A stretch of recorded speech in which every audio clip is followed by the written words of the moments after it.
Hey there, welcome to my top 5 Federation Starships video. So today we're going to be going over my top 5 favorite starships from Star Trek that belong to the Federation. So to begin with, at number 5, we have the USS Enterprise A, or NCC 1701A, if you know the registration number. So the reason why I put this is, because I kind of like the design. It's more up to date than the original series Enterprise.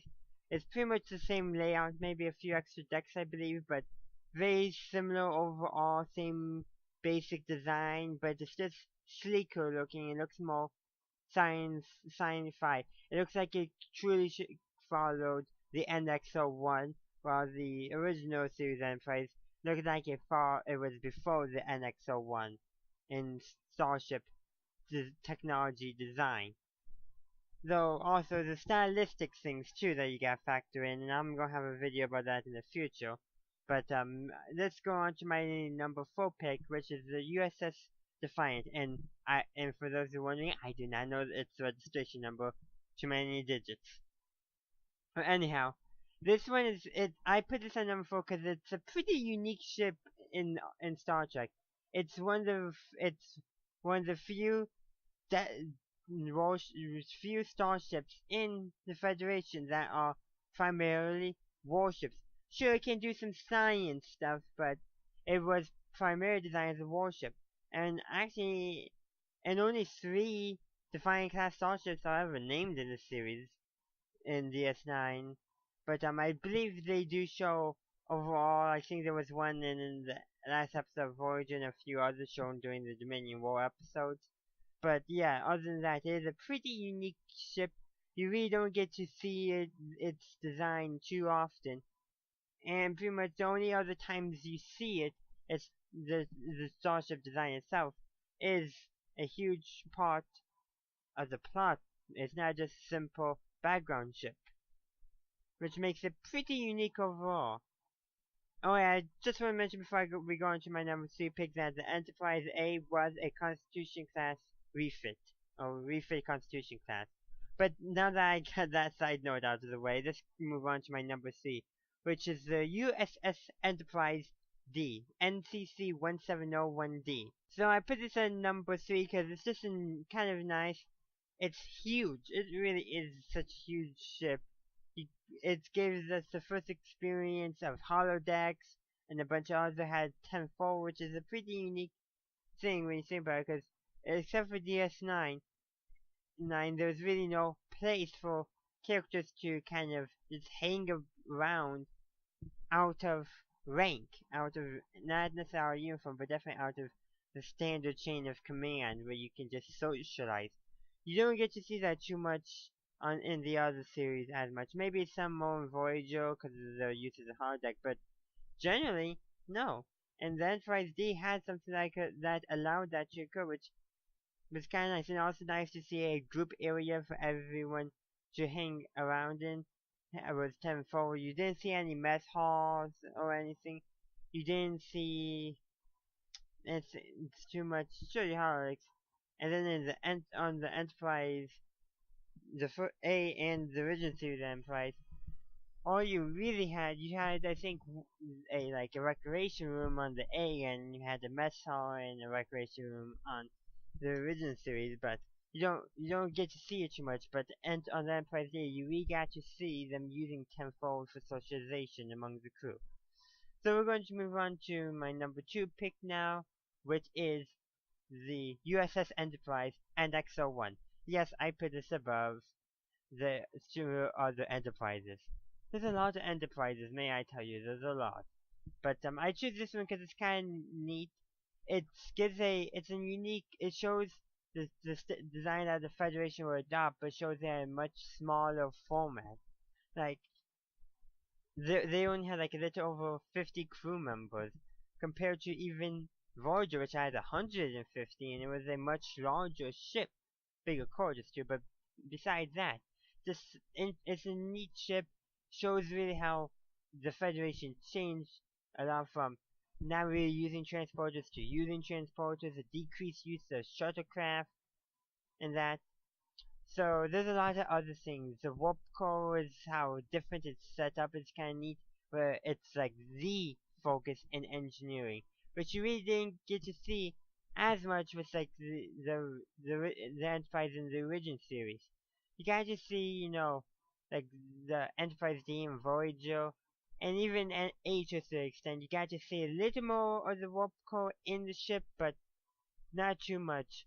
But it was definitely present. But I think Enterprise from Enterprise had and actually really thought, and to say that the Enterprise NX-01 is a Federation ship is stretching the definition of Federation. I do want to admit that.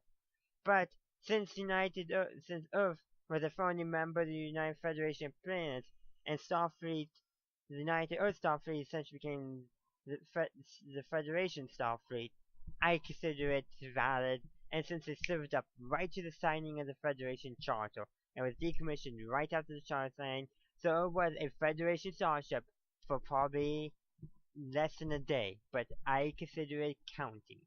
And it was probably also kept in the last episode of Enterprise, they referred to it like a mothball fleet. It was probably kept in reserve for a long time before they turned it into a museum ship, which they mentioned in that last episode again, because it was, you gotta watch it. I won't spoil it too much, but yeah, so it probably did serve with the Federation for a little bit, but so now that I justify why it's a Federation starship, I can go on talking about why it's my number 2 pick, or I can move on to my honorable mentions, which I will.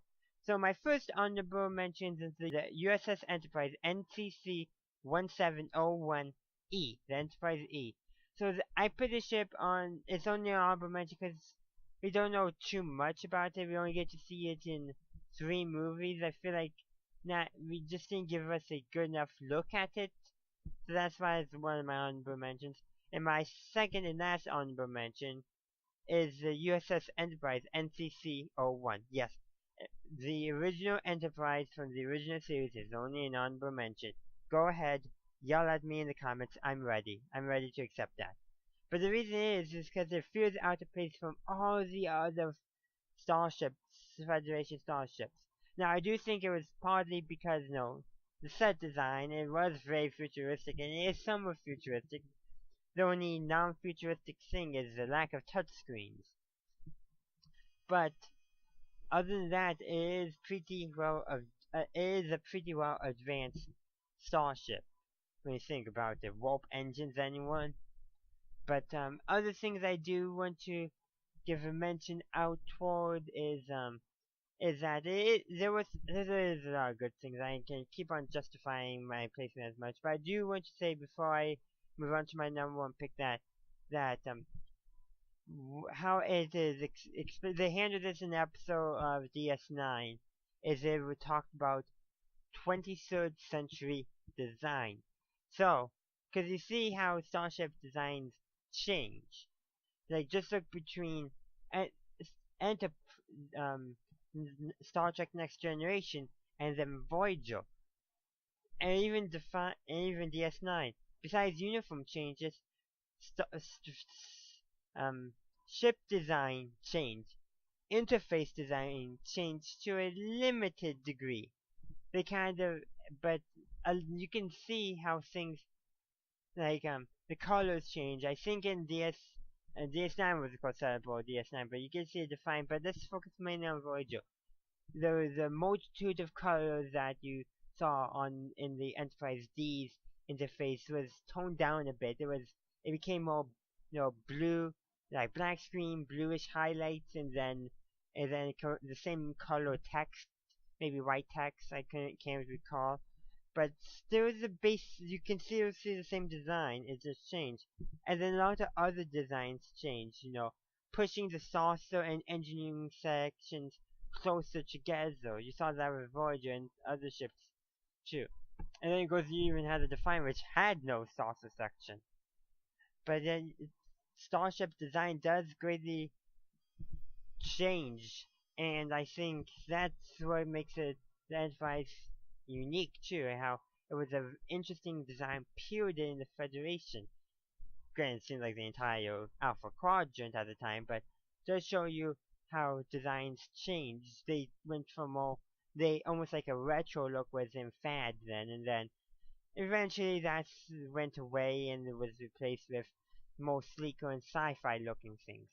But now that I justified the original series Enterprise being only an honorable mention, let's move on to my number one pick, which is the USS Voyager. Yes, it is. I think it's the best designed starship in certain extent. It's only it was specifically designed to be a science vessel, but it was still pretty well armed.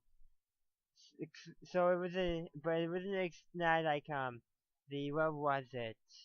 A smaller science vessel that Voyager, the Equinox, that which is a science vessel that the crew of the Voyager encountered in the Delta Quadrant. And the Equinox was also a science vessel like Voyager, but Voyager was, I think, was designed to be more of a long range science vessel, a almost and maybe also a more multi-purposeful science vessel, a vessel designed for science more so, but also for more scouting missions, and also for combat, even though that was in its primary role, unlike the Defiant.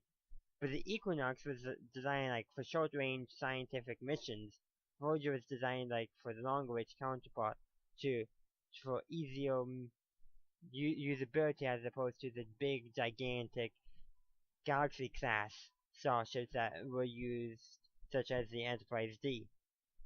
It does, and it also did show just a change in starship design when you think about it, too. A flatter design too, which seemed to be going along in the Federation around that time that the Voyager was created. But also, it also had a lot of nice internal things. No, besides the crew, which is could be a whole list of its own, but it had the mesa, which was really in the Hardex, which were used for a lot of interaction among the crew for things other than just day-to-day operations, for actual just hanging out with friends and talking. Something that you didn't always get to see on the other ships. The only one I think being you get to see that a little bit was with the with the Enterprise from Enterprise and also the Enterprise D. So there you have it, my top 5 Federation starships. So thanks for joining, and let me know down in the comments below what is not what you choose your adjective though. Let's go with what is your favorite Federation starship. So let me know down in the comments and I'll try to reply. Thanks for watching. If you enjoyed this video, please leave a like and comment down below. Check me out on social media, consider supporting me on Patreon, and feel free to visit my website and any of my other YouTube channels. Links are in the description down below. Subscribe to my channel for future Star Trek content. Have a good day or good night wherever you are. Live long and prosper.